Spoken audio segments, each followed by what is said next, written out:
Good day, I'm Pavel Kroupa from the University of Bonn and from Charles University in Prague, and I want to explain why I think we live in a dark matter-free universe.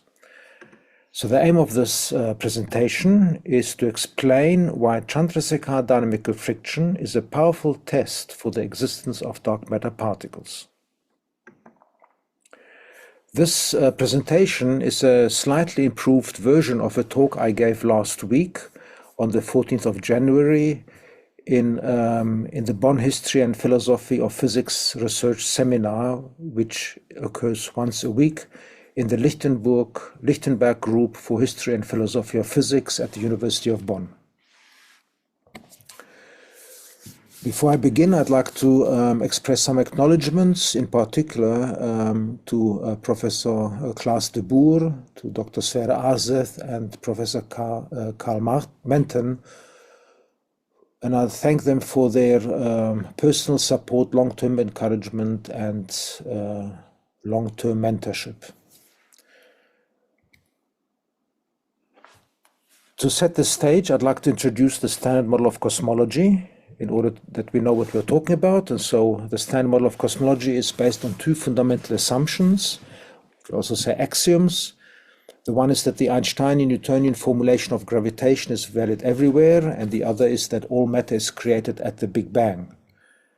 When we have these two assumptions and we calculate the evolution of the universe under these two axioms and confront these calculations with observations, for example, the cosmic microwave background, or galaxy rotation curves, we very quickly learn that we need to introduce three additional or auxiliary assumptions, and these are that inflation had to happen, where the universe inflates by something like factor of 10 to the 80 in volume within 10 to the minus 30 seconds, that most of the matter in the universe is actually dark matter, exotic particles not in the standard model of particle physics, and that dark energy is now playing a dominant role in expanding the universe and will actually tear the universe apart in the future.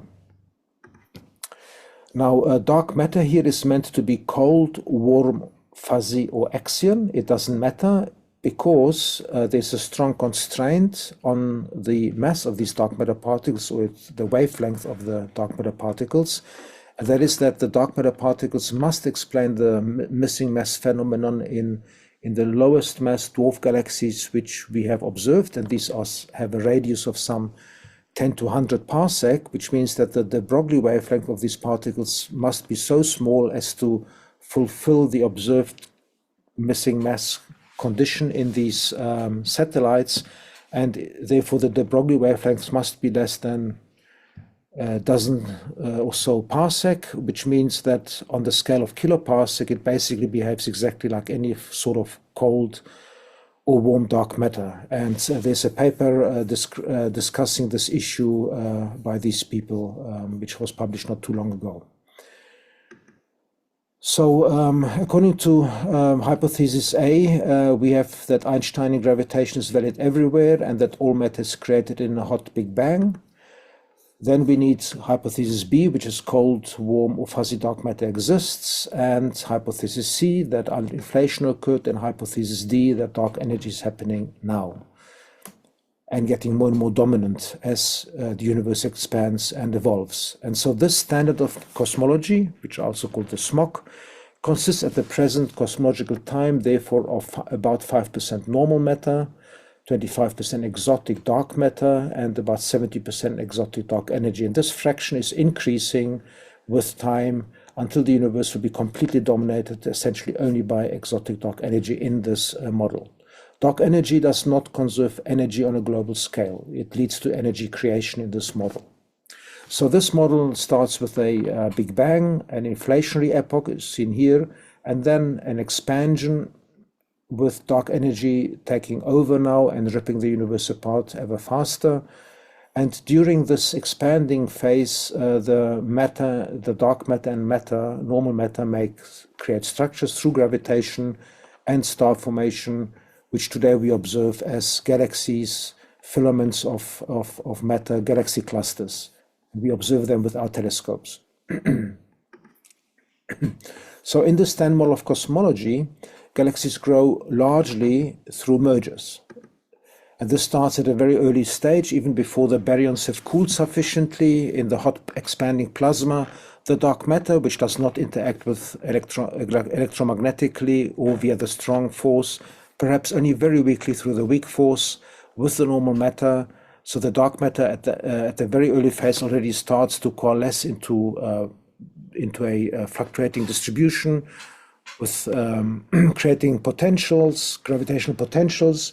And as the universe expands, and the normal gas cools, it falls into these forming and evolving potentials made by dark matter particles, and at some point starts making stars and little galaxies, which then emerge here at a redshift of 7 in this calculation in the Standard Model of Cosmology in 2008. You can see that at that time the universe consisted nearly exclusively of little dwarf dark matter halos. Some of them would have had little galaxies in them, and major galaxies were simply not evident at that time because they didn't have time to grow. And as time proceeded downwards, this is the redshift going down, today we are here,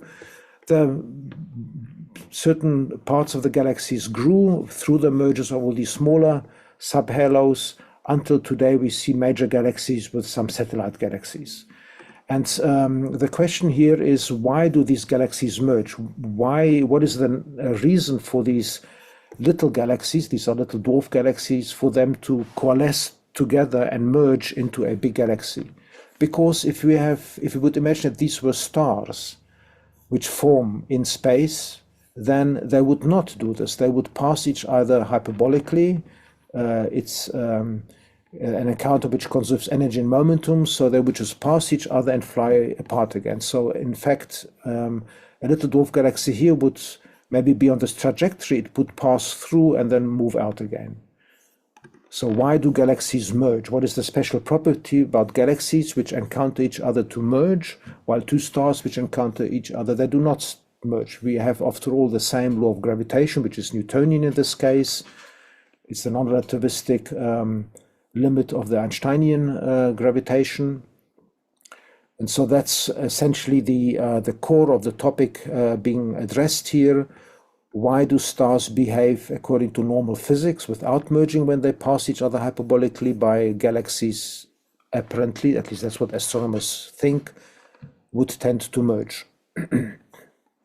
So if they do merge, if we have all this bombardment of the central galaxy through all these dwarf galaxies coming in, then why do the majority of these galaxies here, why are they thin disk galaxies, ancient thin disk galaxies? Like our Milky Way has a thin disk galaxy, which is a thin disk which is 10 billion years old, a thick disk which is a little bit older. Andromeda has a thin disk. Nearly every galaxy out there is a thin disk galaxy. So how can all this bombardment ensure that all these thin disk galaxies survive? Because any merger tends to disrupt a thin disk galaxy. It at least heats it, but there are so many mergers from so many different directions that one would wonder, how is it possible that the majority of galaxies up there in the sky are actually thin disk galaxies? And in this model, we have a redshift versus time relation. And so, for example, today the redshift is 0, so we are at the present time at about 13.8 billion years, which is the age of the universe. And when we are at a redshift of 10, we have this corresponds to an age of the universe of some 800 or so a million years. You see, this here is 1 billion years would be here. So this one, so a redshift of 10 would be something like 400 to 500 million years, age of the universe. So the merger tree implies that the dark matter halos merge to form more massive ones because of Chandrasekhar dynamical friction. That's the topic of this lecture. But without this dynamical friction, galaxies cannot grow in the Standard Model of Cosmology. So dynamical friction is the essential aspect underscoring structure growth on the galaxy scale in the Standard Model of Cosmology. Now, according to pre-JWST predictions, galaxies should appear at a redshift less than 4. in contradiction to the later present-day JWST observations. For example, here's a paper by Stacy McGough et al. Showing the mass of a dark matter of a galaxy and stars. Here's 10 to the 11, as they are observed at different ages in the universe. And up here is the redshift. And you can see that at a redshift of a few, if not 10, massive galaxies appear. We are still here at 10 to the 10 solar masses. And so that's what we observe. Massive galaxies at a high redshift. Today we know that galaxies with a mass of a few times 10 to the 9 solar masses exist at a redshift of something like 15. While the model, and these are two different groups, Illustris and Fire, show nicely consistent with each other that the galaxy should not be appearing before a redshift of 4 at this mass scale of a few times 10 to the 9 solar masses. And so this already tells us there's something seriously problematical with this standard model of cosmology, which seems to form galaxies too late compared to what we observe in the high redshift universe. And this is a hotly discussed topic currently, but this is consistent with what I just showed with this merger tree. You can see here's the redshift of 7, and this is a redshift of 4, so this is 3.89. At that redshift, it's not possible that there was any major galaxy around, because everything was still locked in small dark matter halos, which were beginning to merge, but it was still very much the formation of major galaxies through the mergers. The mergers take time, and you can see that it takes quite a lot of time to build up actually the massive galaxies we see today. And so, according to the standard model of cosmology, galaxies look as follows. We know that the masses and radii and density profiles of the dark matter halos well from the many simulations. And these are the very famous Navarro, Frank, and White NFW profiles. Okay, so here's just an example from one of these research papers. I mean, we have dealt with these. So that's the NFW dark matter profile which surrounds a galaxy in dark matter. So R is the radius. RS is defined in this way. It's a scale radius, R200 divided by C. C is here the concentration given by this equation, which depends on the mass of the dark matter halo. So we know the properties of these dark matter halos. There's a dispersion, of course, but we know that each galaxy, for example, a galaxy similar to the Milky Way here, this is Andromeda, would have a dark matter halo around it with a radius of 250 kiloparsec up here, that's the scale. And this dark matter halo is composed of a huge number, tens of thousands of little dark matter subhalos, which are indicated here by these bright, fluffy structures. And these are the merging subhalos. So these are the remnants of the mergers which came in and are orbiting and slowly sinking towards the center through dynamical friction. And so this is a snapshot, and a billion years later, this would look different. This might be on over here. This one here might be over there, because this is a dynamic, evolving structure, highly substructured around each galaxy. So this is a picture of a dark matter halo around essentially every galaxy, except that, of course, we cannot see this dark matter, so this is entirely invisible because it's dark matter.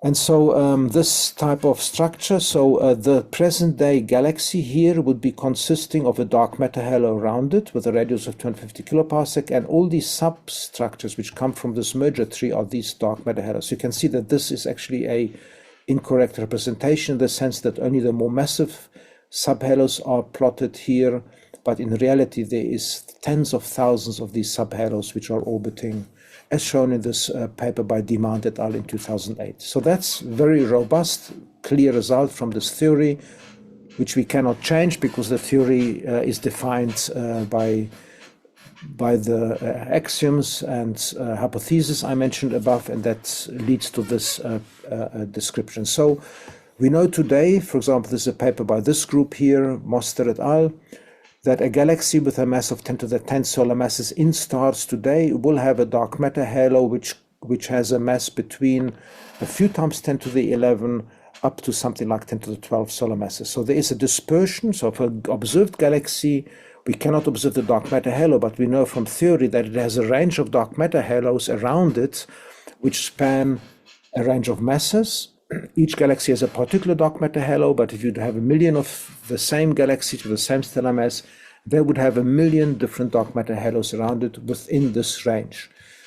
A Milky Way, so this is here about the Milky Way, it would have a dark matter halo mass of a few times 10 to the 12, up to even theoretically, possibly a few times 10 to the 13 solar masses, according to this result.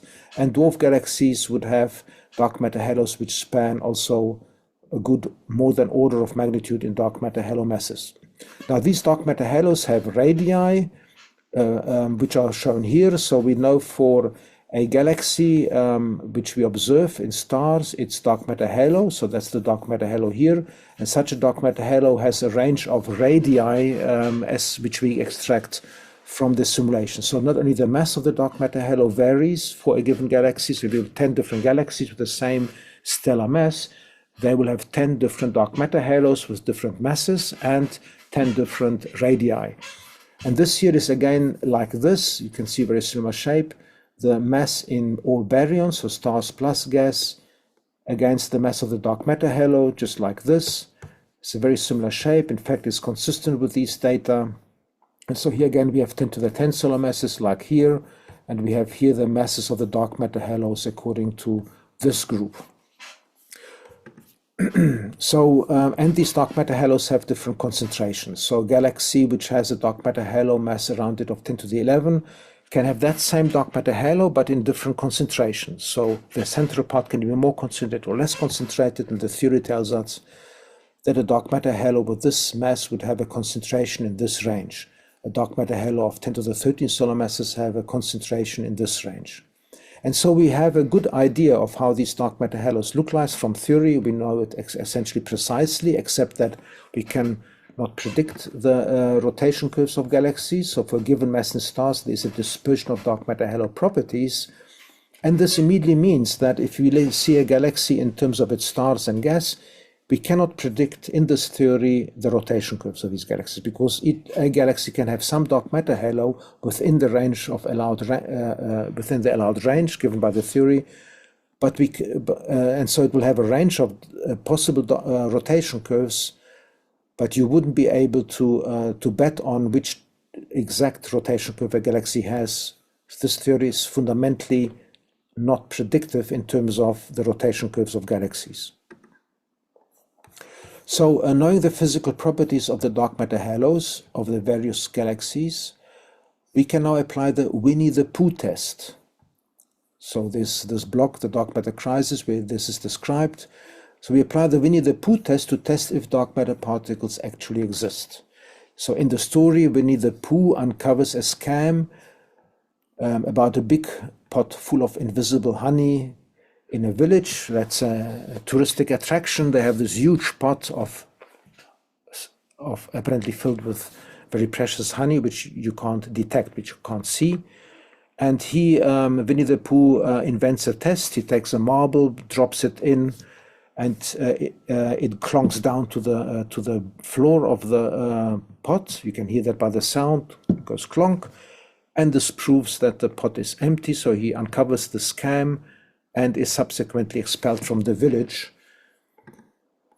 And so a massive object like the marble moving through an invisible fluid like this magic honey will slow down and fall to the bottom. And if this doesn't happen, the slow down and falling to the bottom rapidly, if it doesn't slow down and sink to the bottom, but it actually falls down unhindered, then we know that this invisible fluid does not exist. So dynamical friction, how does that work? It goes back to Chandrasekhar, who published a paper on this in 1943, a seminal paper, like many of his works. And he published this in the context of a massive object moving through a distribution of background stars. So the concept of dark matter hadn't actually been established at all well at that time. And astronomers did not know that there might be these dark matter halos. And so dynamical friction, I want to go through the steps here. It's an elementary process. It's found in basically any textbook on the dynamics of galaxies. And I'm now here repeating exactly what you will read in Binney and Tremaine in the first version, 1987, first edition, which is a very, very nice textbook.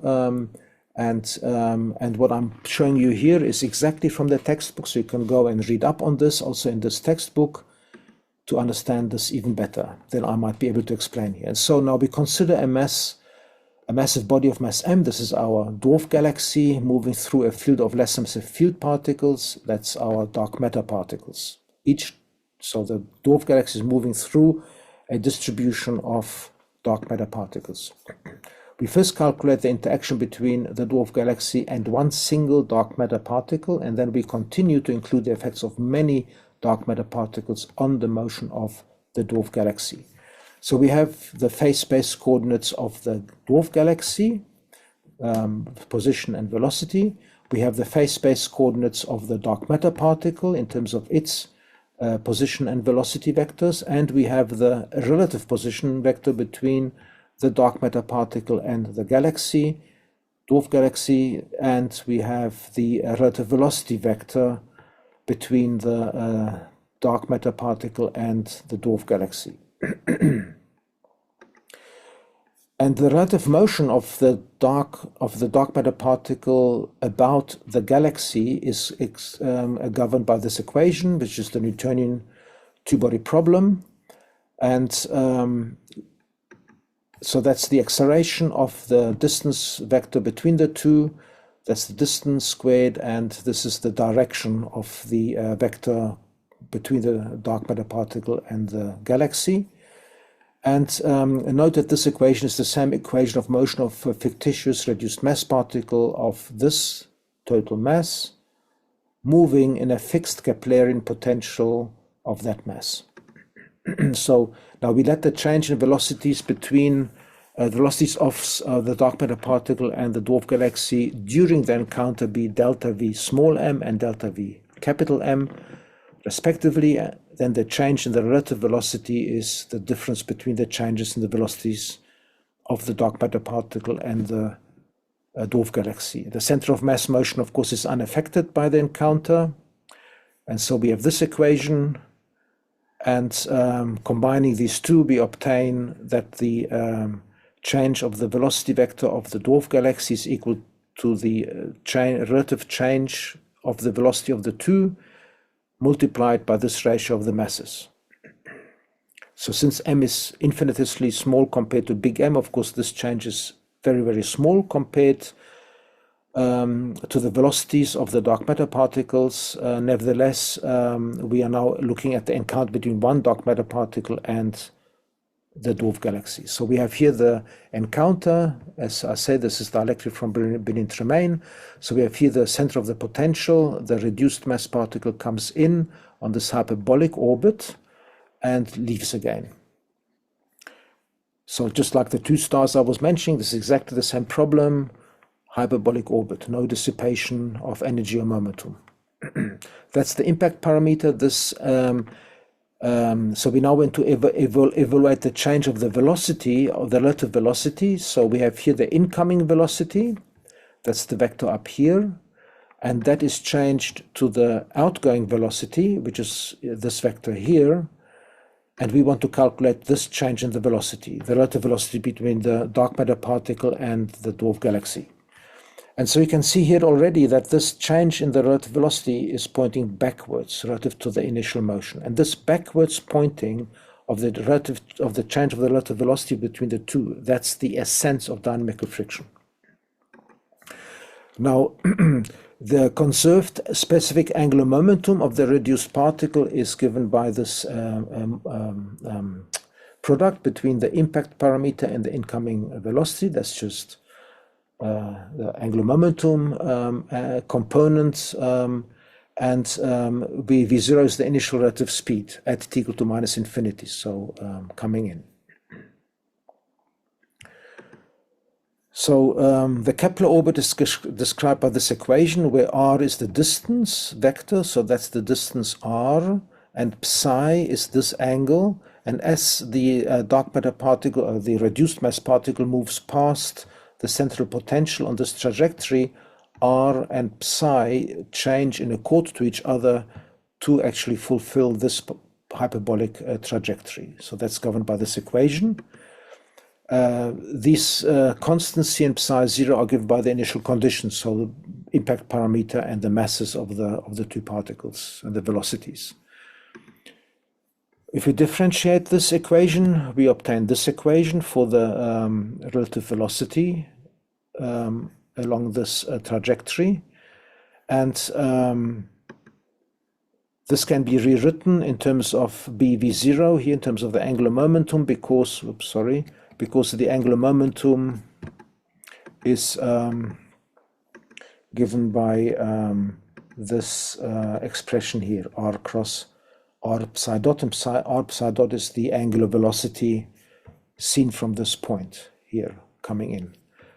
So we have this equation, and at t equal to minus infinity, psi is 0, because we are at a large distance here,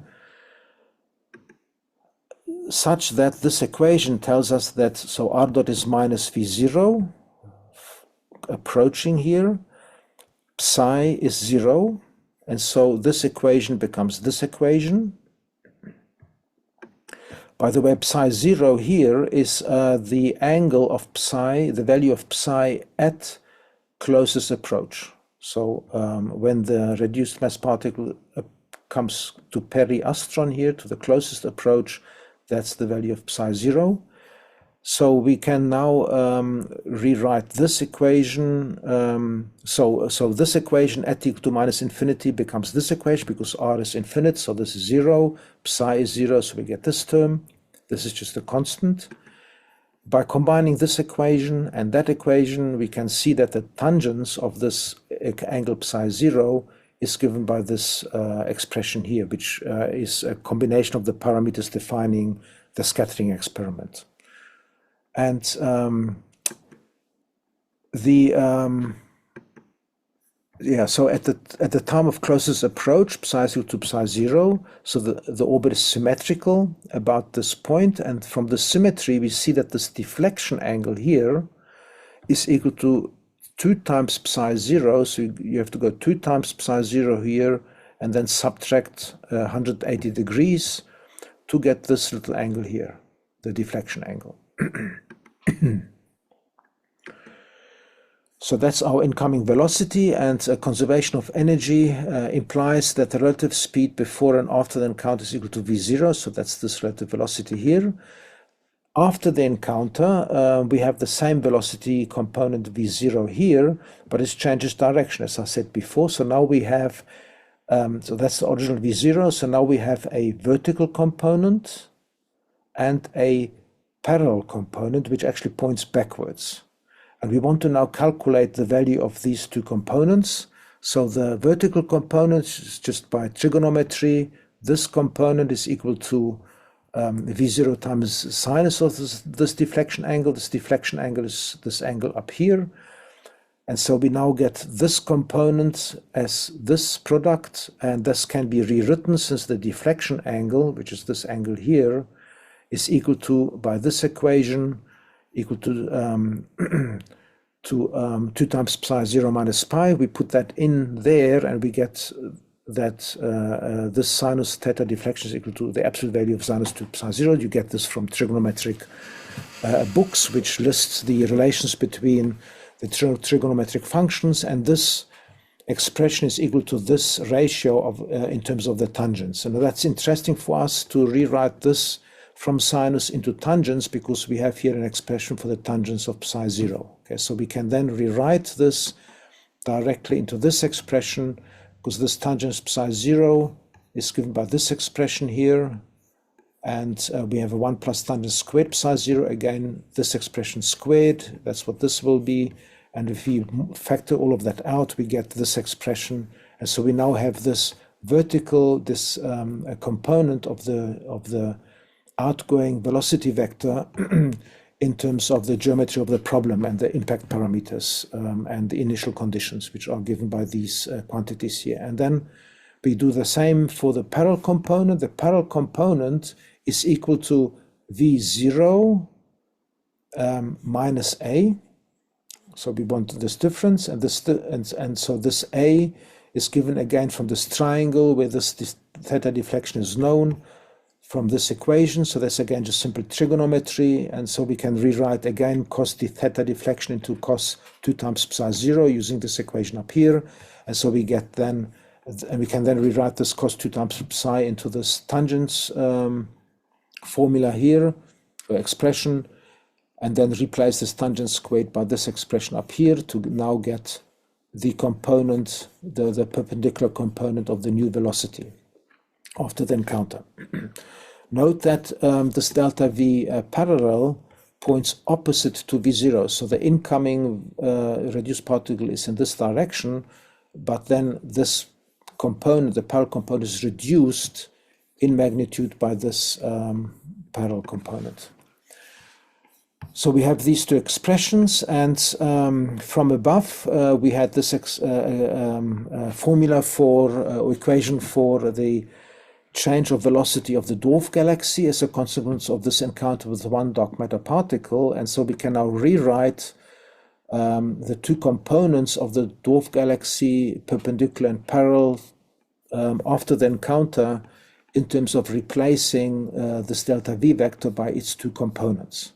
So we have the perpendicular component here goes in there, and then we get this expression, and the parallel component delta V parallel goes in there, and then we get this expression here. So we have the perpendicular and parallel components of the dwarf galaxy as it's moving through the distribution of dark matter particles, and one single encounter with a dark matter particle changes the velocity of the dwarf galaxy by this amount, delta in the perpendicular and parallel direction according to this expression.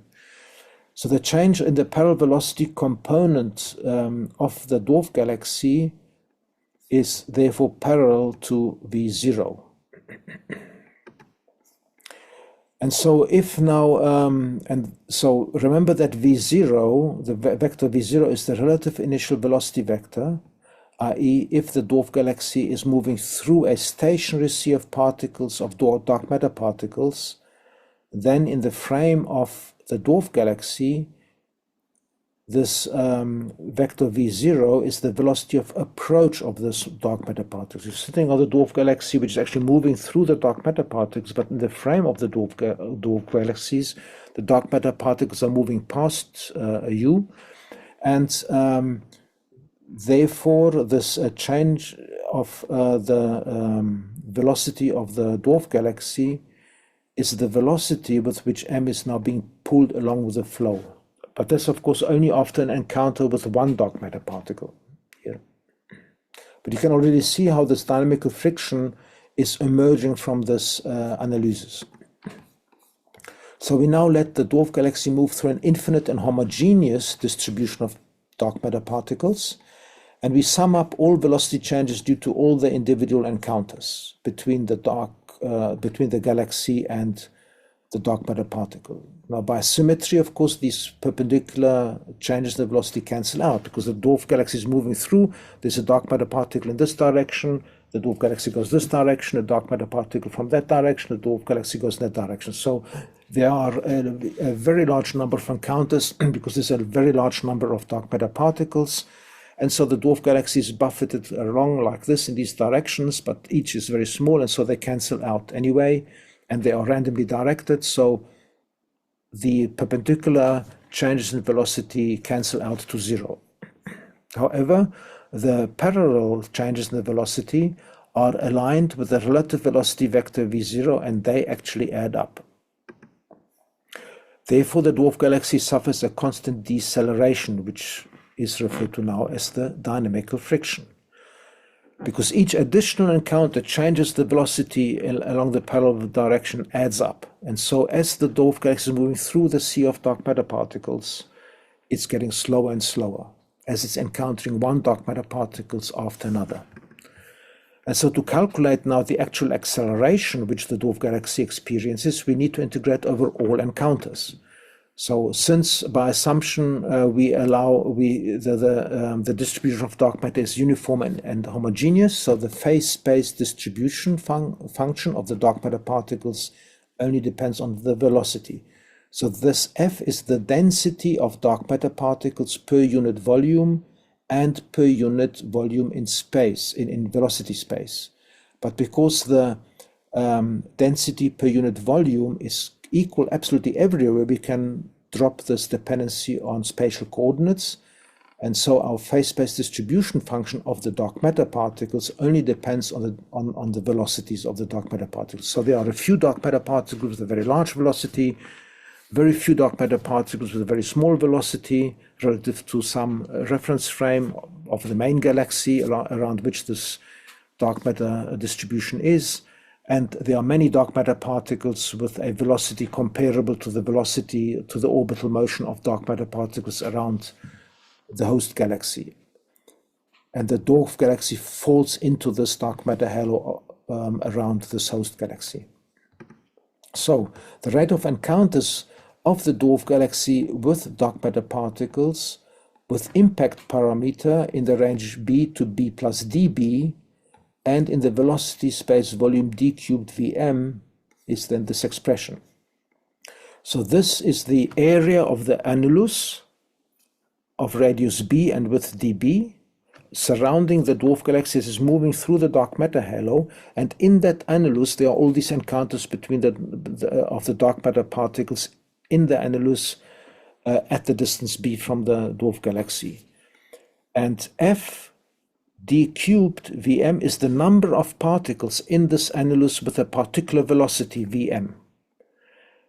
And V0 just tell us that the length of this annulus, or the length of the cylinder drawn out as the dwarf galaxy is moving through the dark matter halo, and so per unit time, and so this V0 times this is the volume of the shell, cylindrical shells transgressed by the dwarf galaxy in this sea of dark matter particles, and this is the rate of encounters, therefore, so per unit time of dark matter particles with this particular velocity, rate of encounters with this dwarf galaxy. And so the rate of change of the velocity of m due to encounters with the dark matter particles that have a velocity v small m is therefore this integral. So what we are now doing is, in this shell of the cylinder with that volume, we have this number of particles in that unit time, and each of these dark matter particles leads to a change in the velocity of the dwarf galaxy given by this expression, delta Vm parallel. That's the retardation of the dwarf galaxy with an encounter with one single dark matter particle in the shell, and all of these dark matter particles have the same velocity.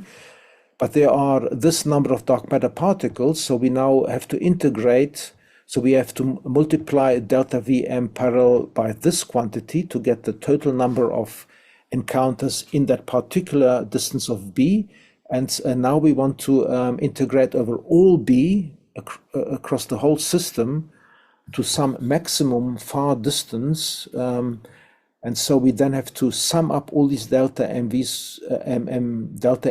parallels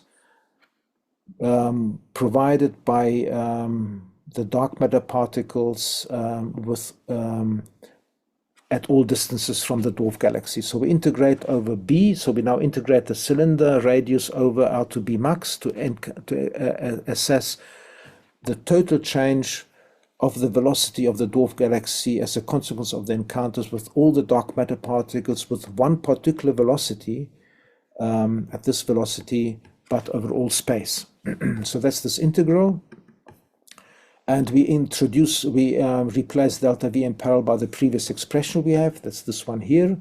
And so now we have this equation which one can calculate, and that's the result. So we integrate this equation. That's not too difficult to do, and we obtain this result where this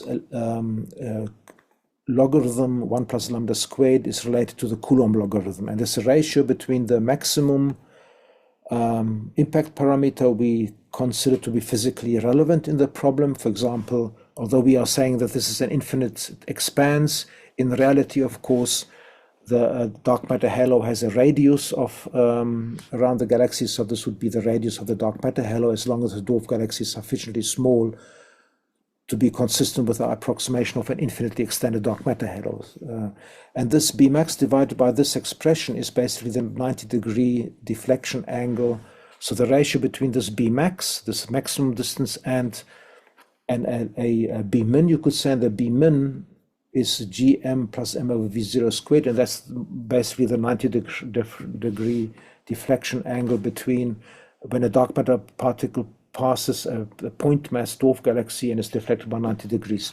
Smaller Bmin don't have to be considered. They are very, very rare, and they don't add much anyway. So we have that. Now, here's an example given by Benin-Tremaine. If we now look at a dwarf galaxy, we can also say this is a globular cluster which has a mass of 1 million solar masses and is moving through a bulge with a radius of 2 kiloparsecs. So the bulge now consists just of stars.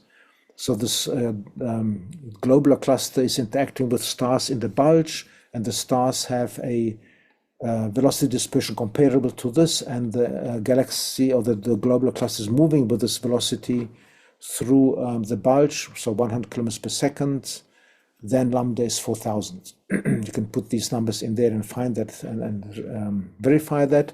Now, for large lambda, this is what Benin-Tremaine point out. This logarithm 1 plus lambda squared is excellently approximated just by 2 times the natural logarithm of lambda. And this is the Coulomb logarithm, which one also finds in the theory of plasmas. So we have this expression, and this can be rewritten now by using this approximation to this factor. So you see this 2 pi, now it becomes 4 pi because of this 2, and this natural logarithm becomes just ln lambda. This can be rearranged by having a g here, then the square brackets, and v0 by v0 cubed. So the vector v0 divided by v0 cubed. And this rearrangement is interesting because it basically is similar to the gravitational acceleration from a mass at radius r in Newtonian gravitation. So you see it's the same type of formula where g is the same, m is associated with the quantity in the square bracket, and this here is in velocity space. So this is the equivalence of the mass, but we are dealing here in velocity space. So we now assume F to be isotropic in velocity space as well. So we are now trying to actually evaluate this so that we get an equation with which one can do calculations. And if we now assume F is isotropic, so in everywhere where you put the dark matter particles are moving statistically with the same velocities in all directions, then we can integrate this equation over time and I mean over all velocities, because we now want to calculate the total change which the dwarf galaxy is suffering by encountering all dark matter particles of all velocities in the problem, in the dark matter halo.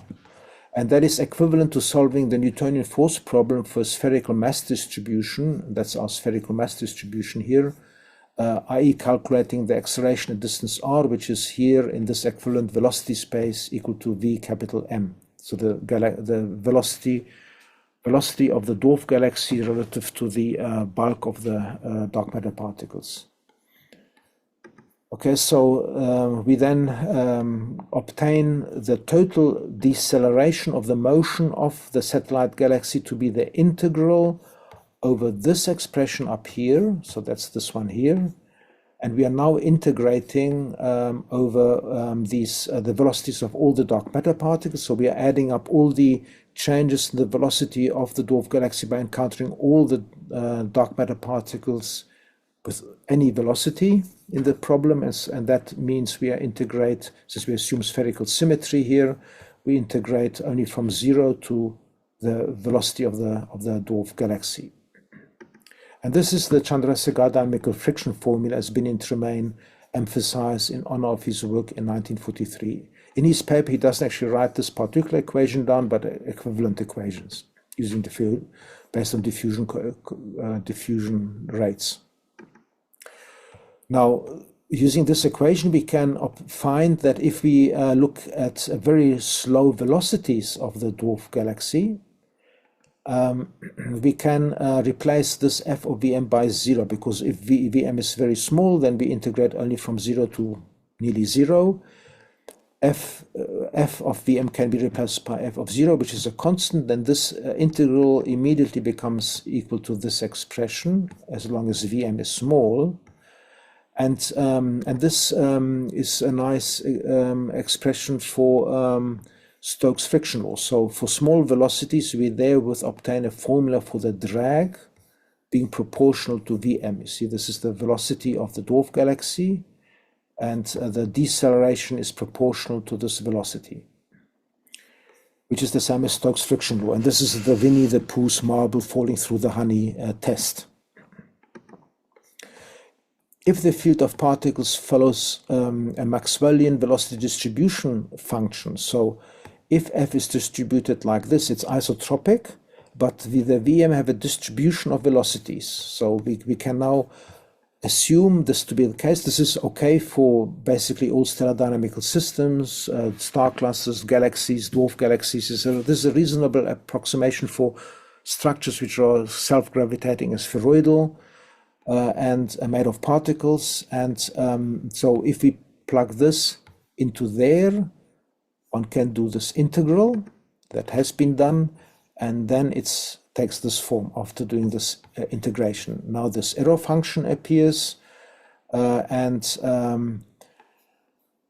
x is equal to the ratio of the velocity of the dwarf galaxy divided by square root 2 times the velocity dispersion of the dark matter particles in the dark matter halo through which this dwarf galaxy is moving. And we have to note here some statements of warning, and that is that the deceleration, first of all, this is actually not a warning, but this is actually something to emphasize. The deceleration here, see, this is deceleration because there's a minus here, so the dwarf galaxy gets slower as a consequence of all these encounters with the dark matter particles. The deceleration is proportional to the mass density of the field particles, not to the individual particles, not to the number of them, but to the combined, the product of these. This is important because it means that this is not a quantity we can choose to vary at will, because this quantity here, the product of number density times the mass of the dark matter particles, is fixed by the Big Bang and having to reproduce the CMB. So this is a parameter which comes out of the theory, which is now established by all the observational quantities, for example, the power spectrum of the cosmic microwave background. Now the deceleration is proportional to the mass here of the dwarf galaxy. M is negligible, so this deceleration is proportional to mass. The drag force, therefore, is proportional to m squared, because the force acting on the dwarf galaxy is moving through the dark matter halo is the acceleration times the mass of the dwarf galaxy. So that's proportional to m squared, which we can visualize by saying that the deflections are proportional to mass m and the mass of the wake behind m also. So we have this sort of multiplicative effect. Now this is now a warning. The above formula has been derived by assuming the background field density to be homogeneous and infinite. Numerical simulations show, however, that the formula works well for satellites orbiting in large galaxies. So as long as the satellite galaxy is much smaller than the host mass, and the satellite extent is smaller than the size of the host dark matter halo. Now, remarkably, I will show you that we can even apply this with a remarkable, good result to systems where the incoming galaxy is of similar mass to the host galaxy. It still gives a remarkably reasonable approximation. I'll come to that later. And furthermore, there's this issue with the Bmax. How big is Bmax? Of course, a dark matter halo doesn't have a fixed boundary. And typically one would say Bmax is about the dimension of the problem. And we'll come to that later too. So applying this equation to real problems has these issues, and there is, so we cannot say that the dynamical friction leads to a decay of an orbit on exactly this time, because for that we'd have to simulate a whole full dark matter halo with a galaxy in exactly the problem we want to do. But in terms of approximating the time scales of mergers, we have to keep in mind that there is some uncertainty in the actual result. Okay, so this is Chandrasekhar dynamical friction, and we can now try to calculate the time it takes, or we cannot try, but we will calculate the time it takes for a dwarf galaxy to actually merge to the center of a host galaxy. And so when the dwarf galaxy is on a circular orbit within the host galaxy, so Vm is on a tangential orbit relative to the radial velocity, radial direction, and it's moving with a circular velocity. Then the dynamical friction exerts a torque, so the orbital angular momentum of the dwarf galaxy changes according to R cross FDF, and FDF is just the dynamical friction force acting on the dwarf galaxy, so m times this deceleration, which is given by this equation up here. And the angular momentum of the orbit is just the mass of the dwarf galaxy times the velocity vector of the dwarf galaxy cross product, the r, the position vector. The absolute value is mvcr, since vc and r are at right angles.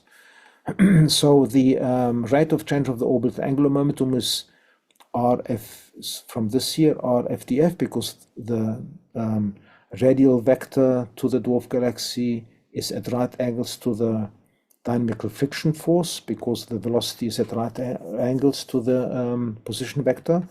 And so FDF can be replaced by this expression here. So we are up here. And then we calculate so dl on dt is d on dt of mvcr. We apply the product rule to get this equation here. Here we are assuming now that the circular velocity can change with radius, so that's why we treated this Vc as a function of distance r in the dark matter halo. So that's the circular velocity of the dark matter halo. And then we get from this combination of these two equations, we obtain this equation. Here we still have the dynamical friction formula, which is a bit complicated, has the error function in it. We now make some assumptions following Winnie-the-Pooh. We assume Vc is about constant, so that this drops away. That's reasonable because we know more or less that rotation curves are constant. At least the observed galaxies have constant rotation curves, so we can take that from the observations and put that in here. And to simplify the calculations, the velocity dispersion of the dark matter halo therefore must also be constant. If Vc is constant of the dark matter halo, then the velocity dispersion of the dark matter halo particles is also constant. This is a good assumption for an isothermal dark matter halo, and that of course has to be the case if we want to explain flat rotation curves. Then in terms of the isothermal dark matter halo model here, the density of the isothermal dark matter halo is given by this expression. So this is also well known. This is the singular isothermal sphere. So with these assumptions, we can then, so Vc is constant, and this we can now calculate, where the error function is to be evaluated from tables. So according to then Winnie-the-Pooh, we get this equation. However, so this equation then translates after a little bit of arithmetic to this differential equation, telling us how the radial distance of the dwarf galaxy changes with time according to the mass of the dwarf galaxy and the velocity dispersion of the dark matter halo. And this right-hand side is obtained by doing this step here. Now, you see I've written this term a little bit in different color, because originally I had a logarithm of lambda in here, which however is actually incorrect, and I'll come to that later. It's important to write it correctly here, because when we have similar mass objects interacting, which actually is outside the realm of validity of the derivation of the Chandrasekhar dynamical friction formula. Nevertheless, if we apply similar mass galaxies and calculate how long it takes for them to merge, if they start off on circular orbits around each other, then lambda is 1, and we then have to use this equation here, or this expression for the natural logarithm of lambda. And as I will show later by examples, even that works surprisingly well for the actual timescale of merger. So this can be integrated here, dt on the other side, and we integrate both sides here, dr from the initial radius down to 0. And this is then from the initial time where the satellite is at that distance from the center to the merging time when the satellite is at the center of the dwarf of the host galaxy. So that can be integrated and gives us this expression. This is approximately the time which a satellite galaxy with mass m, baryonic plus dark matter halo, needs to spiral to the center of the host halo starting at initial radius Ri. So the standard model of cosmology thus predicts a new phenomenon. If there is dark matter, then there must be Chandrasekhar dynamical friction. So we have the situation that the dwarf galaxy comes in. This is the host dark matter halo, and that's the galaxy like our Milky Way. That's the satellite galaxy. So that interaction, as we've just now calculated, involves this dwarf galaxy of mass m with this velocity v, capital M, moving through the dark matter distribution. These are dark matter particles, and these gravitational encounters lead to an over density behind the galaxy to this wake, and that pulls back, so to be speaking, at this galaxy, slowing it down. We integrate over all satellite dark matter particles encounters. That's what I've just gone through. And so we then get this expression, and for this deceleration of this dwarf galaxy. And note that this depends on so deceleration only depends on the mass density of the dark matter particles, and that is crucially, this is important to understand, that this is given by the theory as gauged by the observations, for example, the cosmic microwave background and also rotation curves. This is not a parameter we can change at will. And so this test is insensitive to the mass m of the dark matter particle. It can be a WIMP, it can be an axiom, it can be a fuzzy dark matter particle, it can be a little black hole, as long as this product is consistent with the Big Bang model of which underlies the standard model of cosmology.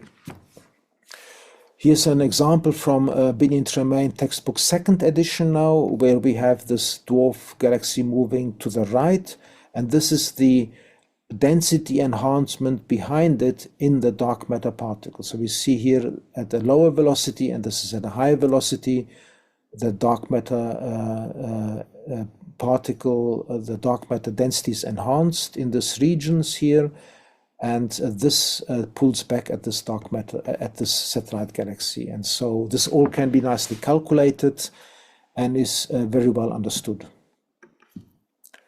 So we have this situation, the dwarf galaxy comes into the dark matter halo of this big galaxy and slows down and sinks to the center and merges with this galaxy. And this is why galaxies merge, but only in the dark matter theory. If there are no dark matter halos, then this galaxy would just go past on a hyperbolic orbit. It might slide down a little bit through tidal dissipation, so energy is used up, kinetic energy is used up through reorganizing the matter in the galaxies through tidal effects, but that is typically very small, and you'd have to really hit the two galaxies physically in terms of their normal matter distribution to them actually get them to get sufficiently strong encounter and sufficiently strong dissipation of kinetic energy for them to actually merge. But then the galaxies are also quite thoroughly destroyed.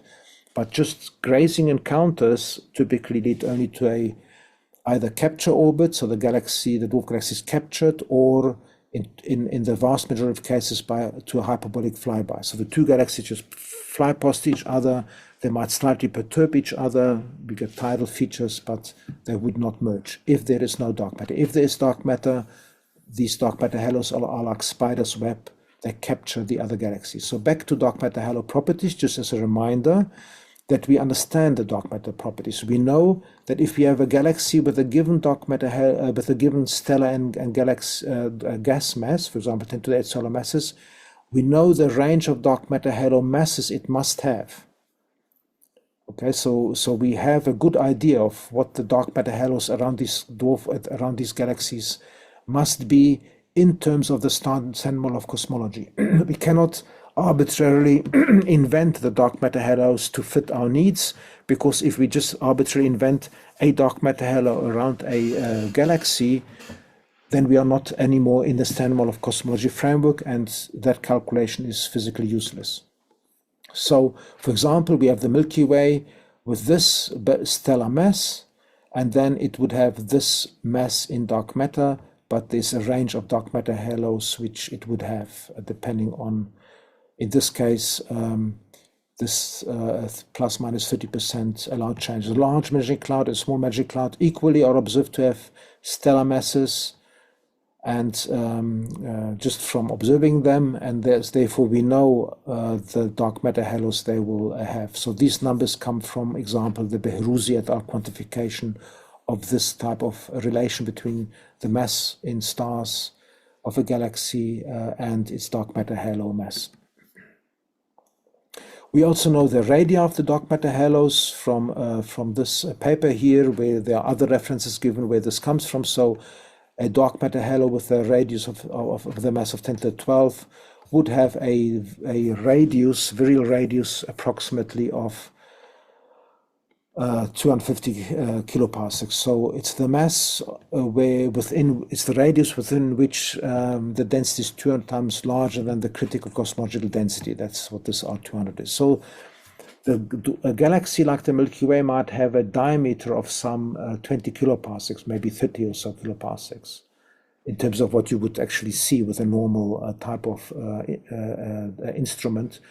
And its dark matter halo is 250 kiloparsec, right? So it's 10 times more extended in radius, so and diameter. So little galaxies have around themselves. So dark matter halos are, in a sense, like spiders' webs. Once two dark matter halos approach within the sum of their radii, they begin to merge, if their relative velocity is comparable to the velocity dispersion of the larger halo. Now, what about now consistency with simulation? So we have here a analytical calculation of the dynamical friction effect, which appears in the standard of cosmology through the property of galaxies having these dark matter halos. But is that analytical calculation consistent with computer simulations, where we actually treat the dark matter particles as individual particles, and the encounters and the retardation or the dynamical friction is actually calculated self-consistently? Now, those are, of course, computationally burdensome. You need to do these calculations, takes maybe days to do it to have sufficient resolution, while the analytical estimate for the merging time is just an issue of how quickly you can type on your calculator, basically. You don't have to wait for a week on a supercomputer. And we then have the semi-analytical calculation, which can take still hours if we do it properly, because of the time step issue. So we have two galaxies encountering each other. Of course, we want to encounter properly. So we still have to spend some time calculating the forces, taking into account the dynamical friction, the fractions of the dark matter halos involved. There we have this formula, that's the Chandrasekhar Dynamical Friction formula we can apply for the semi-analytical calculation. And then we have the full simulation, the full integration of the particle orbits using, for example, a mesh refinement code or an n-body code, where we have live dark matter halos, i.e. the dark matter halos are actually really consistent of individual particles. Here's an example from Van den Bosch at Yale University, where we have a dark matter halo and the galaxy, the dwarf galaxy, spirals, as you can see, inwards and reduces its radius with time. So this is actually a result of a simulation, and Here we now have a live simulation where we can see that the merger actually happens in 2 to 3 orbits. And that number, 2 to 3 orbits, is completely standard. That's a rule of thumb. When you see two galaxies approaching each other, it takes about 2 to 3 orbits and then they are merged. It's often even faster. So here now we have the dark matter ratio. At every point, the dark matter halo originally divided by the present value is given by the color here. So if there's a perturbation, the density changes the color. And this is the spatial dimension in some model units. And you can see here now this dwarf galaxy coming in. So this is now 1 orbit, 2 orbits, and 3 orbits. And basically that's it. It's already shrunk in. This rest is just an oscillation where they are so close to each other that basically you can say the merger is done. Now you can see, and this movie very nicely shows how the dark matter in the host galaxy densities change. So here the dark matter halo density is increased. So this pulls back at the dwarf galaxy while here it's decreased. This would actually, in a sense, so this pulls back and decelerates the dwarf galaxy. There's an underdensity and that's an overdensity in the host galaxy dark matter halo.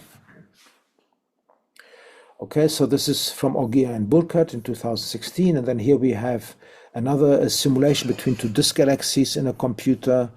And you can see that the merger is again done within, in this case, actually 1 orbit.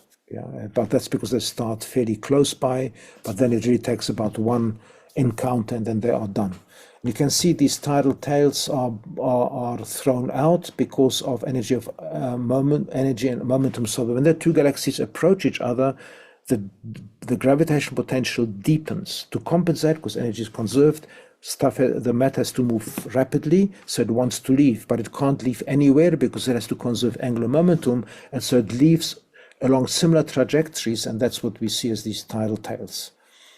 So this was a work from Wettstein and Burkhardt, and now we consider observed systems. So we just now had simulations which beautifully verify this merging situation. Well, that's of course nothing new. And here we now have these observed galaxies, NGC 52578. Then we have the mice. Then we have the antenna galaxies, and we have NGC 2623. And if dark matter exists, then these galaxies are merging, in the process of merging. This is an advanced merger, and the previous ones were pre-stages. Now, simulations of these galaxy encounters with dynamical frictions. Here the statement is that galaxy mergers will be common, so these images would be actually galaxy mergers, but only if dark matter exists. Here the galaxy encounters are similar galaxies, that's why they're very prominent, and there's nice observations of these. So we have here simulations done by Privon, Barnes et al., 2013.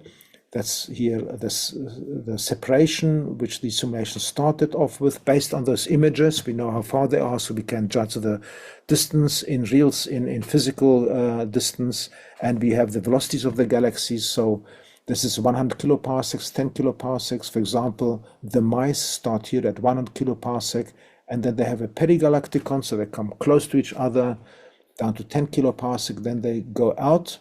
Apogalacticus now at only 10, 20, 30 kiloparsecs, and then they come into, this is 1, 2, 3 kiloparsecs, out. Apogalacticus now below 10 kiloparsecs, so basically they've already merged because the two galaxies overlapping at 10 kiloparsecs, basically one galaxy, and then they completely coalesce.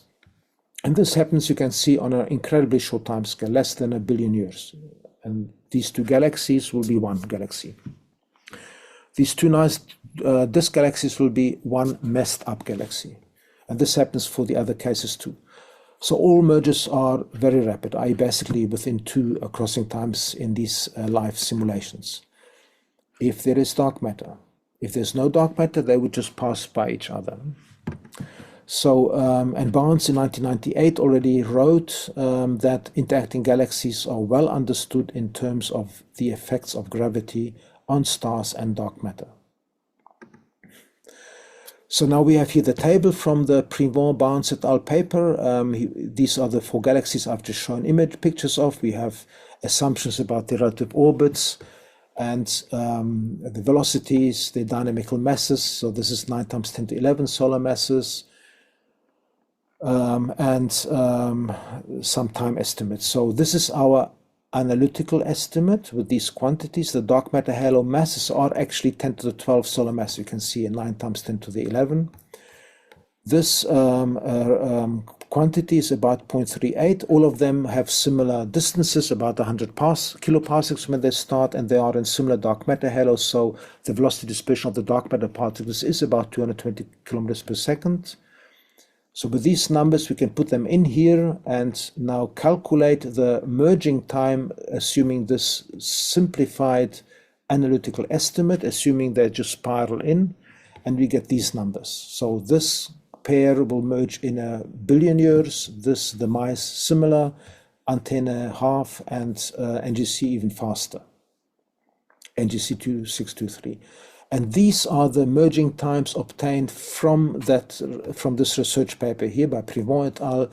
From the simulation. You can see that the numbers are remarkably similar. So this very simple formula, which actually shouldn't be applying here because we are looking at two galaxies interacting which are of a similar mass, gives us numbers for the merger time which are quite comparable to the actual full life simulations. And so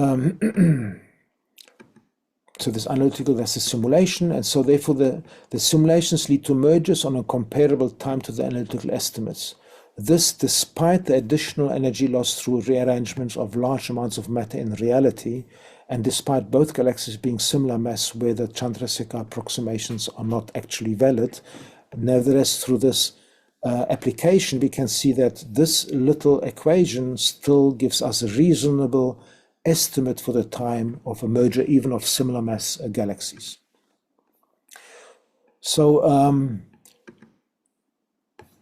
we now test the Chandrasekhar formula with the M81 group of galaxies and start to draw scientific conclusions based on this work. So here's the M81 group. This is a Milky Way type galaxy, which has massive companions similar to M33 and large Magellanic clouds.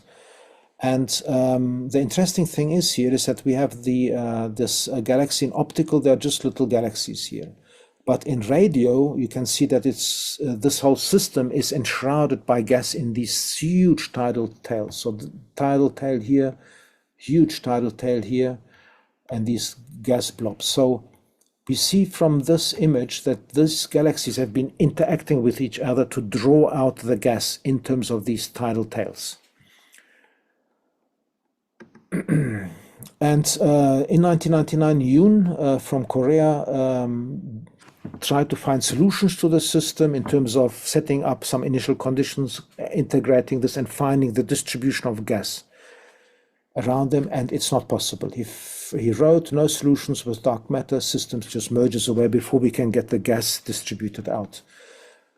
At the same time, remarkably, an American team published exactly the same. They did a totally independent study finding exactly the same thing. The system merges far too quickly. They cannot actually get solutions. These are conference proceedings. They never published a full refereed paper. They dropped the hot potato because publishing that this doesn't work with dark matter was suicide, right? I mean, career suicide. So it was dropped and never touched again. Until we came along with Wolfgang Oehm, who is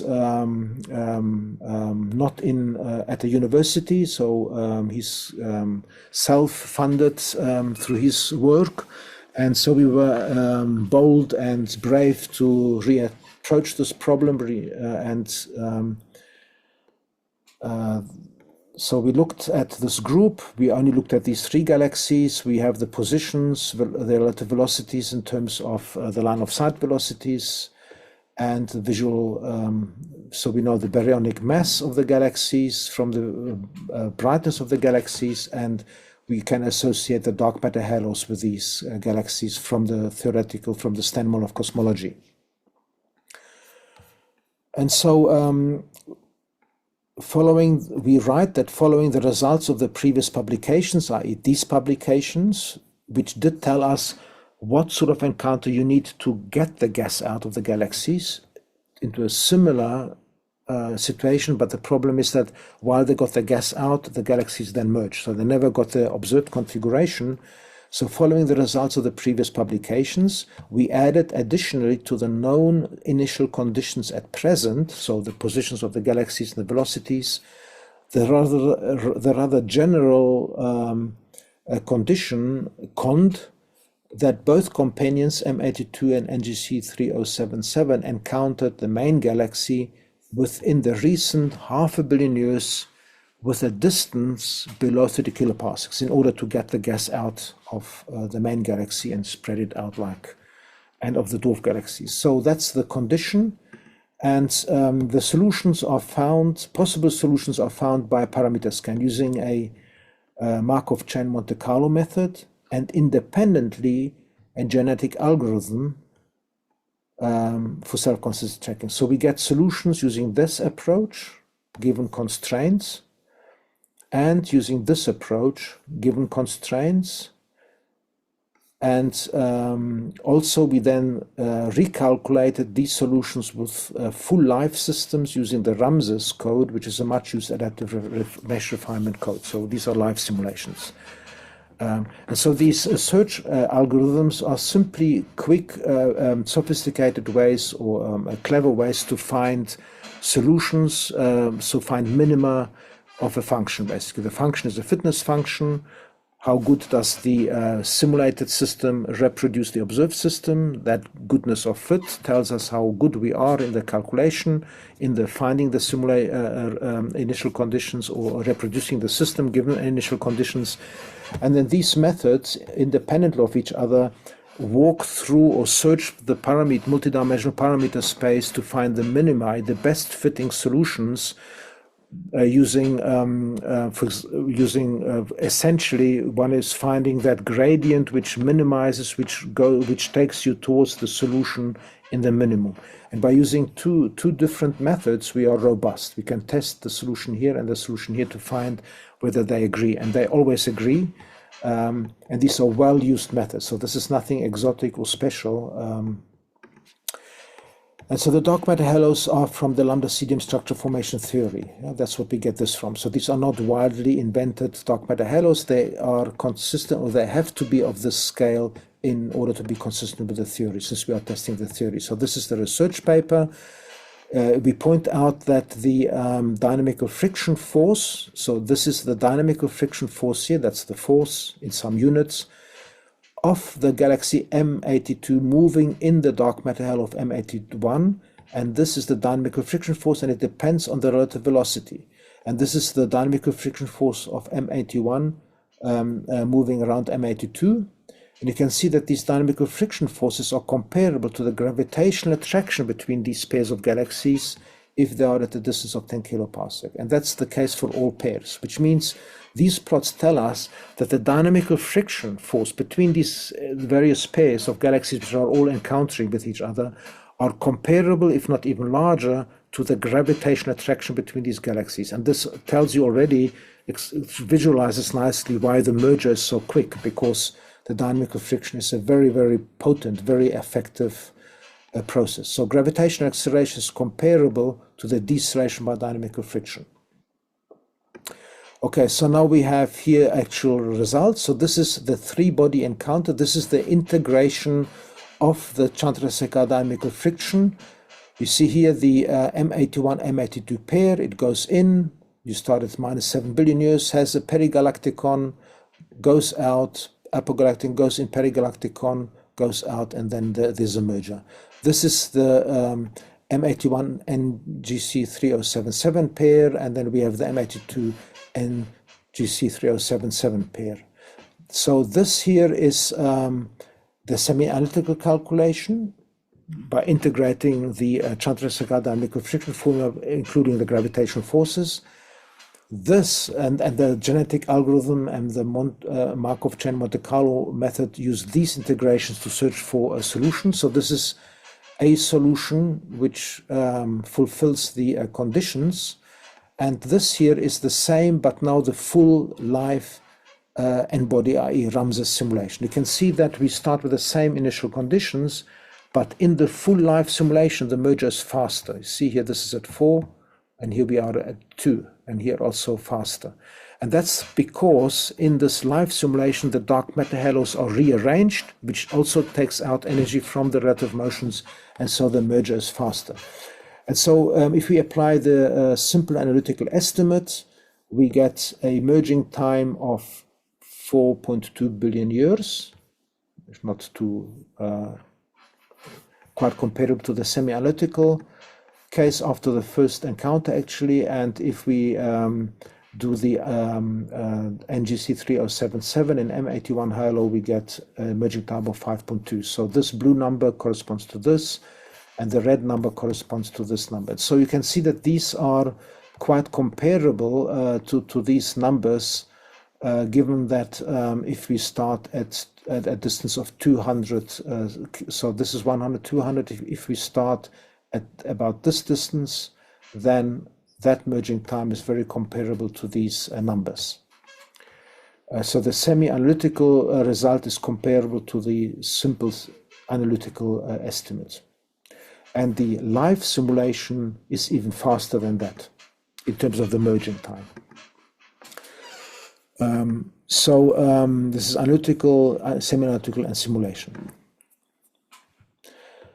So the conclusions here are that the analytical estimates are comparable to the semi-analytical orbit integrations by Oehm et al., and all simulations of the semi-analytical solution show more rapid mergers. So these are the full live simulations. And all solutions, and this is now the scientific conclusion, so this is consistency checking, and all solutions that lead to consistency with the current configurational data involve the 3 galaxies being unbound and at large, about 1 megaparsec distances from each other at -7 gigayears, but approaching each other in violation of the Hubble flow. So the initial conditions we identify here are that these 3 galaxies, and there are actually more galaxies in the system, we didn't treat with the more galaxies, the 3 galaxies we treated had to be much further away from each other 7 billion years ago. And although the universe is expanding, and at that time it was expanding more rapidly in that volume, the galaxies had to be moving towards each other, exactly towards each other, in violation of the Hubble flow. They would be moving towards each other to meet once here, and then have one apogalacticon, another apogalacticon, and then merge. If you do a real simulation, it goes even quicker. So basically, all members of the M81 group would have to have fallen in synchronously from large distances and have a perigalactic encounter with M81 at nearly the same time without having merged yet. So that is arbitrarily unlikely, which is why the M81 group actually doesn't work in a lambda CDM universe. Now we apply the Winnie-the-Pooh test for dark matter on the small Magellanic Cloud and large Magellanic Cloud Milky Way triple system. And so we have here the Milky Way galaxy with the center of the galaxy, and the large Magellanic Cloud, the small Magellanic Cloud. Its gas distribution, similar to the M81 group, we now have a huge gas distribution, the Magellanic stream behind the LMC and SMC. Both of them are moving into that direction. In fact, they're currently passing the Milky Way disk, passing through the closest distance nearly. So they came in from a large distance, passing through, racing past the Milky Way now, or falling past it and moving out, while they're orbiting about each other. Small and large Magellanic Cloud are orbiting about each other, and you can see they're enshrouded in gas because they've been encountering each other before. If they hadn't encountered each other multiple times, they wouldn't be as enshrouded in gas. I'll come to that later. So now, today we understand that this is the trailing tail produced by SMC and LMC having an encounter, producing the tidal tails. And as they are produced, this binary is falling past the Milky Way, such that the trailing tail is the Magellanic stream, and the leading trail, so they had an encounter, they produced tidal tails, and the leading tail, which is falling past the Milky Way, is seen here as being shredded by the potential of the Milky Way and the proximity of the leading tail to the galactic disk. At least that's the current understanding. And so We know from, for example, this research paper by Wang, François Hammer et al., that the Magellanic clouds, so the Magellanic stream began to form about 1 to 2 billion years ago from a close about 20 kiloparsec encounter between the SMC and LMC. So this formed, but this one having a close encounter with that one 1 to 2 billion years ago. And here already you can see there are some issues because that's a long time ago for them to have had a close encounter and still be separated today. So we have data, we have the masses of the large, small Magellanic Cloud and the Milky Way in terms of the stellar masses and the dark matter halo masses here. All of this is published in this research paper here. And these masses come from the lambda CDM theory. We have the relative position vectors of the three galaxies relative to each other and the relative velocity vectors, so distances and velocity vectors of these pairs of galaxies in this triple system. So you can see a large Magellanic Cloud is currently about 50 kiloparsecs from us, while the small Magellanic Cloud Milky Way is about 58 kiloparsec, and both of them have a current separation of about 22 kiloparsec relative to each other. Applying this, we can apply this simple analytical equation for these three pairs. And the Milky Way dark matter halo has a velocity dispersion of about 220 kilometers per second. So that's the dark matter halo of the Milky Way. The large Magellanic Cloud dark matter halo would have a velocity dispersion of about 100 kilometers per second, given its dark matter halo mass from the lambda CDM theory. And so the analytical estimate is that the large Magellanic Cloud should merge with the Milky Way in about 0.37 billion years or 1.5 billion years, depending on the initial distance here we use for this Ri. And the small Magellanic Cloud should merge with the large Magellanic Cloud in a time of about 0.26 billion years or 1.2 billion years if the small Magellanic Cloud is moving around the large Magellanic Cloud. Remember, we needed to move around the large Magellanic Cloud because we need to produce the Magellanic stream. So they must have had an encounter a time which is starting to be a problem here, given this estimated merger time. So the LMC and SMC should thus merge within about 500 million years at current separations, according to the analytical estimate. Now, as before, for the M81 group, here we are plotting the gravitational acceleration. So this is the force between the large and small Magellanic Clouds, which is independent of the velocity of the two relative to each other.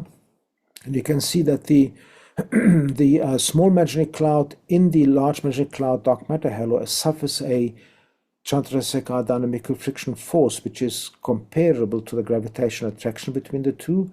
And the large Magellanic Cloud in the small Magellanic Cloud is suffering a deceleration, which is also comparable to the gravitational force between the two.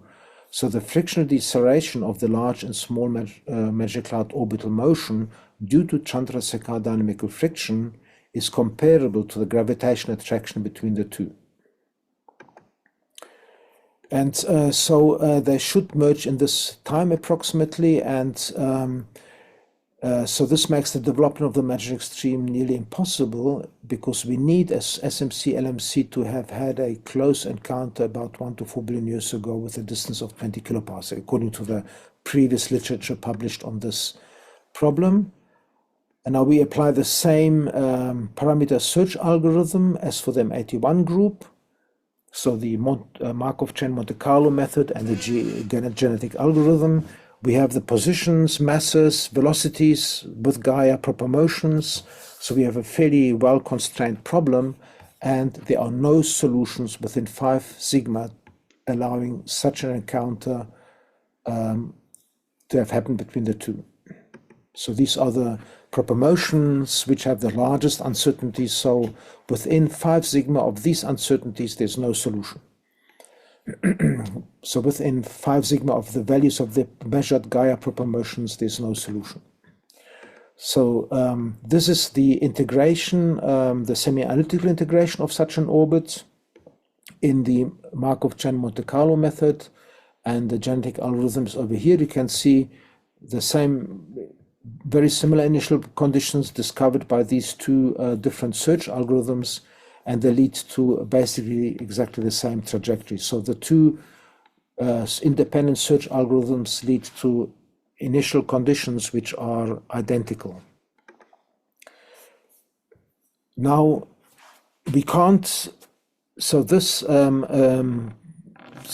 we found that the current situation of the SMC and LMC does not allow a solution within the dark matter paradigm in order to allow for the Magellanic stream to have been produced. However, the situation is significantly worse because we have additional constraints on the past orbits of the small Magellanic cloud around the large Magellanic clouds.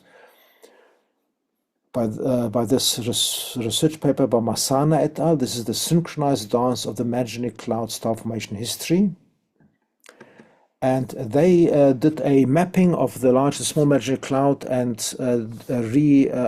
derived the star formation history of both. So this is the small Magellanic cloud, and that's the star formation rate per surface area, so in solar masses per year. And that's the same for the north and south region of the large Magellanic cloud. Now, what they discovered is that at recent times, when the data become good enough to discern the ages of the star sufficiently well, the uncertainties are too big here to make sufficient statements. But here you can see that within the last 3 billion years, both star formation, both galaxies had maxima in the star formation histories. Especially more recently, this is getting very prominent. And here and here recently. So it seems, well, not seems, it's clear, and that's what they also write, that there were 4 perigalacticon passages in the last 3 billion years. So the SMC went round the Milky Way 4 times in the last 3 billion years, and each time they came close to each other, the star formation rate went up because the gas, the atmospheres of these galaxies were compressed through the deeper potential well, the star formation rates went up, then they separated again, the star formation rate went down, then they came close together again, the star formation rate went up. And we see this very beautifully in computer simulations of star-forming galaxies. When they come together, the star formation rates go up. So this is now beautifully seen, and we now have 4 orbits in 3 billion years. So an orbital period of about 1.3 billion years, which is nearly constant. There's not much of information on this is in contradiction to the merging time, which one would expect from an actual orbit calculation. And so there was possibly even an encounter 260 million years ago. So in this other study by Hotta et al., published this year, they also looked at the number of stars formed at a given time. They found these different peaks, and this is the current passage of the small Magellanic cloud past the Milky Way, which is also having a tidal effect on the small Magellanic cloud, driving up the star formation somewhat. And then this peak here, they identify with the encounter between the small and the large Magellanic clouds about 260 million years ago. And so this would mean that there would have been 5 perigalactic encounters in the last 3 billion years. And so the LMC and SMC have dark matter halos according to the standard model of cosmology and are integrated backwards in time. So this is here the results from our semi-analytical integration. So this is today, and going backwards in time, the best solution which one can find is this one here, which is at more than 5 sigma away from the allowed range of measurement uncertainties today. So the large and small Magellanic cloud, that's this red line, had this trajectory relative to each other. They came from a large distance. This is 1 megaparsec. And then they had an encounter, but just outside of the 4 billion year window, which makes it nearly impossible to make the observed Magellanic stream. Then they had a perigalacticon, and then now they are again close together, 22 kiloparsec. The problem is, and these are the 4 encounters from the synchronized star formation history of the 2 galaxies. And if we wanted to, with these dark matter halos, to actually force this red curve into a curve which has so it has a max apogalacticon, a perigalacticon when the star formation rates went up, apogalacticon, perigalacticon again here, apogalacticon, perigalacticon here, apogalacticon, perigalacticon here. It is completely and totally impossible to do this with the dissipation, with the dynamical friction on the dark matter halos of these galaxies. This is massively, totally ruled out, completely impossible. But even this one solution is already ruled out at more than 5 sigma confidence given current measurements of what we know about the Magellanic system. And so there's no solution of the small Magellanic Cloud, large Magellanic Cloud orbit that explains the synchronized star formation history, and a solution of the SMC, LMC, Milky Way system is not possible in the standard model of cosmology. This is a total and complete falsification of the theory, and there are no dark matter halos. Now we can go back to the semi-analytical calculation and simply switch off dynamical friction. We keep the dark matter halos, but assume they're not made of particles, so we turn off the dynamical friction, and we get this result on the right. So first of all, on the left, we see a solution with dynamical friction, so you can see how the 3 galaxies, so this is now the actual trajectory of each individual galaxy, decays because of dynamical friction. So the LMC is the red curve, it decays through dynamical friction. The SMC is being dragged along. It's actually an independent galaxy and also decaying. But here, if we turn off dynamical friction, we search for solutions, then we find SMC, LMC bound solutions. They orbit about each other happily, and both of them orbit around the Milky Way. Just like the moon, sun orbits around the moon, Earth orbit around the sun. And so you can see here the LMC and the small Magellanic Cloud trajectories. And we get here the minima in the SMC correspond to perigalactica mass passages around the LMC. And we get easily 4 to 5 peri-center encounters between the SMC and SMC completely naturally. So the potentials are there, the gravitational potentials are there, but the dark matter is not there. Okay, so effectively, gravitation is stronger, it's non-Newtonian in the weak field limit. And in the presence of the theoretically predicted dark matter halos in the standard model of cosmology, it is not possible within 5 sigma to arrange for the small Magellanic Cloud to orbit about the large Magellanic Cloud as both are falling past the Milky Way, such that the small Magellanic Cloud has a single encounter with the LMC in the past 4 billion years. That's simply not possible. 4 to 5 encounters in the past 3 billion years are obviously entirely out of the question. This is confirmed by the absence of any similar systems in lambda CDM structure formation simulation. So we looked at a very detailed analysis of the Magellanic Clouds in the leading cosmological simulations, and there are none. And these are just selection criteria, so you're welcome to read this paper. This confirms very nicely this result, but this result is very robust, independent of any cosmological simulation, because cosmological simulations take months to do, and you only get so many systems. So in order to get the statistics we have with this analysis, one would have to spend years and years of simulations on supercomputers. So we obviously, this is a grave conclusion. No dark matter is of course a disaster for the theory. And so we did further tests to just be sure that this is a real conclusion. Now there's a test using galactic bars and also the Milky Way satellite galaxies. So let's first look at the galactic bars. We apply the Winnie-the-Pooh test for dark matter on galactic bars now. So we have here a galaxy with a huge, very pronounced galactic bar. The galactic bar is a solid body rotator, so it's rotating, otherwise it wouldn't stay a line, right, because of differential rotation. So it has to rotate like a solid body. So we have a bar.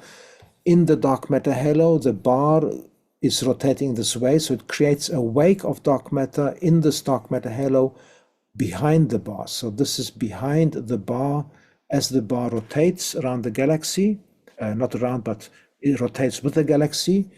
And this wake, of course, slows down the bar because it's acting back gravitationally at the bar, and so the bar as a body starts to slow down. Bars slow down due to dynamical friction on dark matter halo. This is well known from simulations of galaxies with bars. Bar rotates like rigid body, and its length thus is a measure of rotation speed. So we have here a rotation curve of a typical galaxy with a given mass. This would be the rotation speed if there were no dark matter. This is now assuming the galaxy has an isothermal dark matter halo out to large distances. So we just fit a dark matter halo to reproduce this measured rotation curve. And you see this rise of the rotation curve. That's where the bar can exist. Because a bar as a rigid rotator means that the end rotates faster than the inner part. So this rotates faster than that. So that can sustain the bar. So a bar can go up to this co-rotation radius where the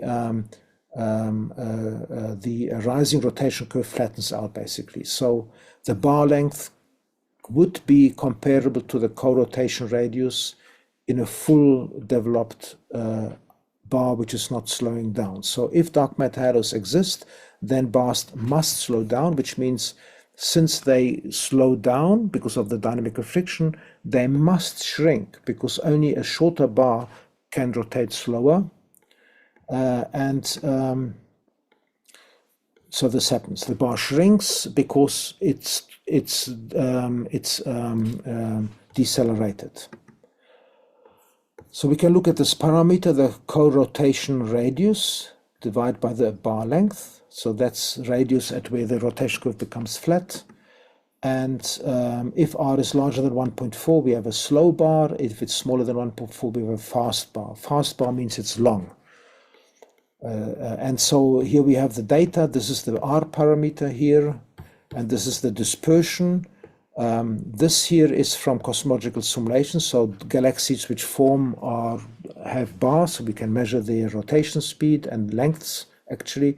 And these are observed bars, actually observed galaxies. You can see that the R parameter in the observed gas is just above 1.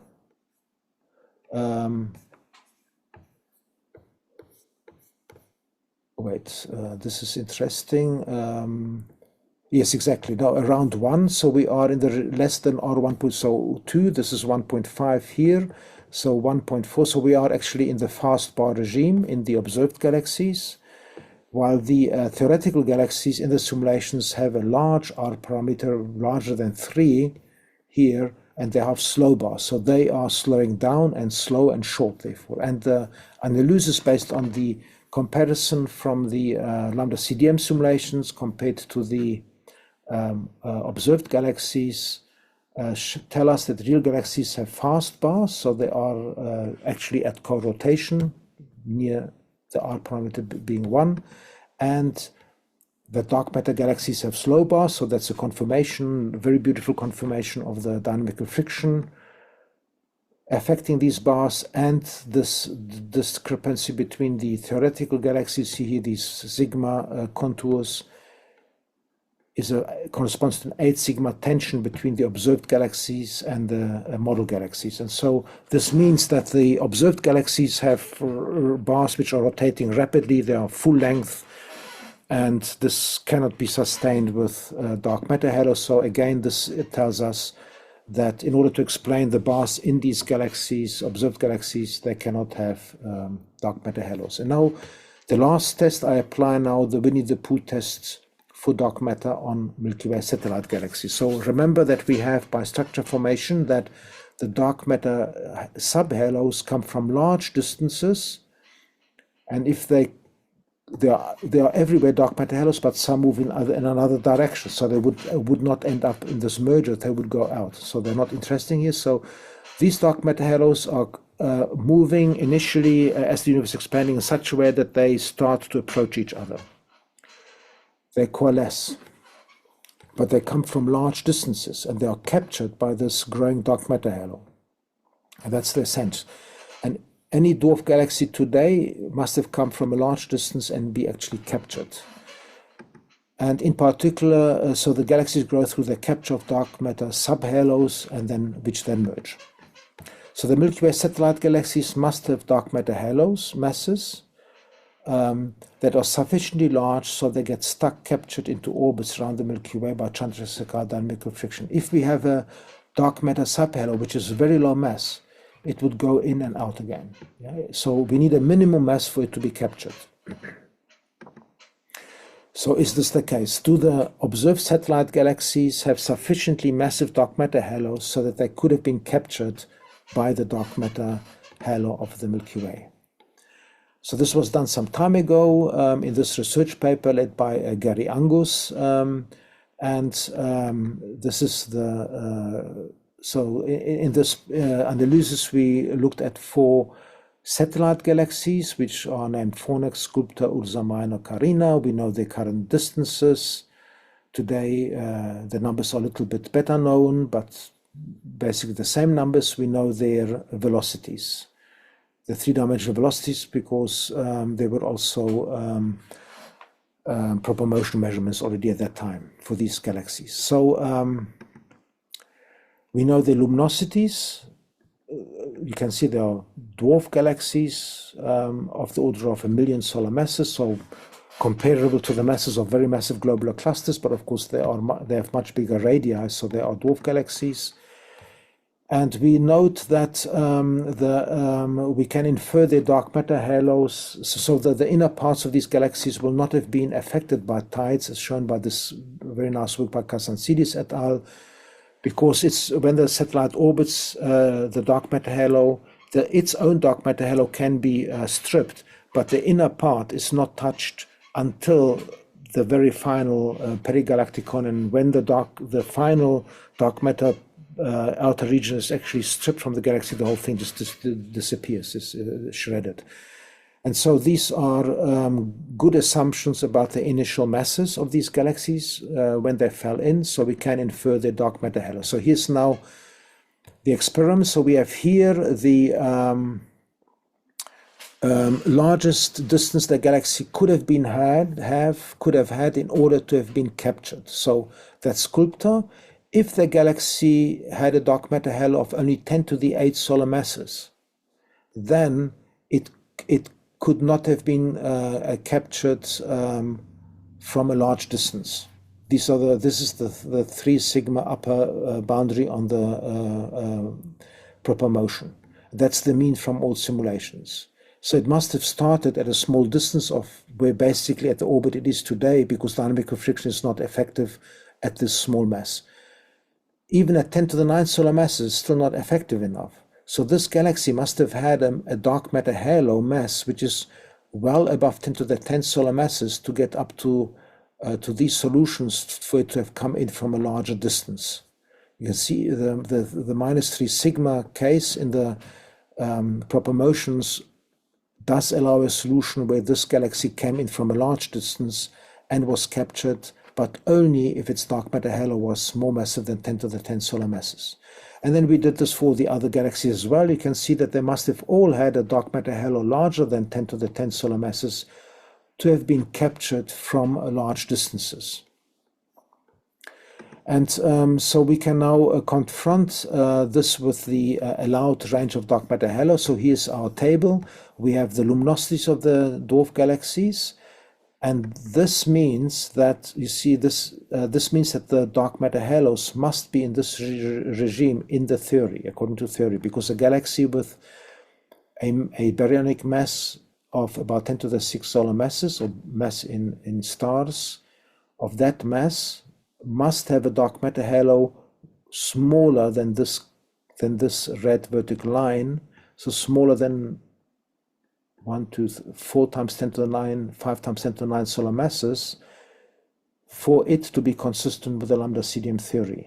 Okay, so that's what we expect from theory, lambda CDM theory. That's what we demand for them to have been captured from large distances.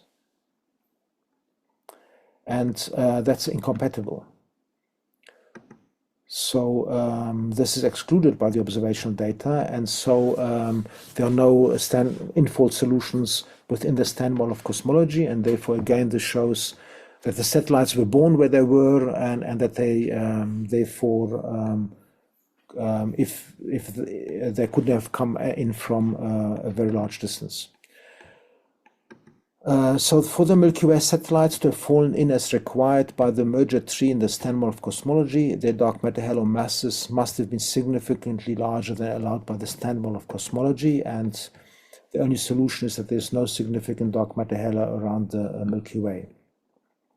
And the reason for this is because the satellite galaxies are in a disk around the Milky Way. So we have the Milky Way disk, and there's a huge disk of satellite galaxies, which is like a planetary system. So like the sun has its planets moving around in one direction in the ecliptic, the Milky Way has moving around its satellite galaxies, and they're all moving in a similar direction. This is the disk of satellites issue, and the hope was to solve this problem that the satellites coming from a large distance to end up in this type of disk.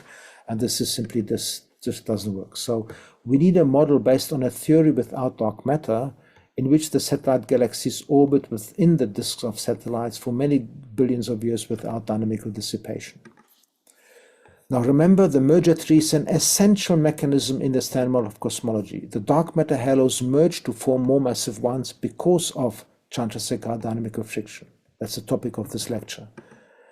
But the same dynamical friction makes observed galaxy systems impossible to exist, as shown here. So without dynamical friction, however, galaxies cannot grow in the Standard Model of Cosmology. So we have this contradiction. Now there are other tests of the Standard Model of Cosmology which are not only relying on the Winnie-the-Pooh test. So they're all published in the literature. So you are welcome to go and try to falsify these publications. These are largely based on Chandrasekhar dynamical friction and dynamical dissipation.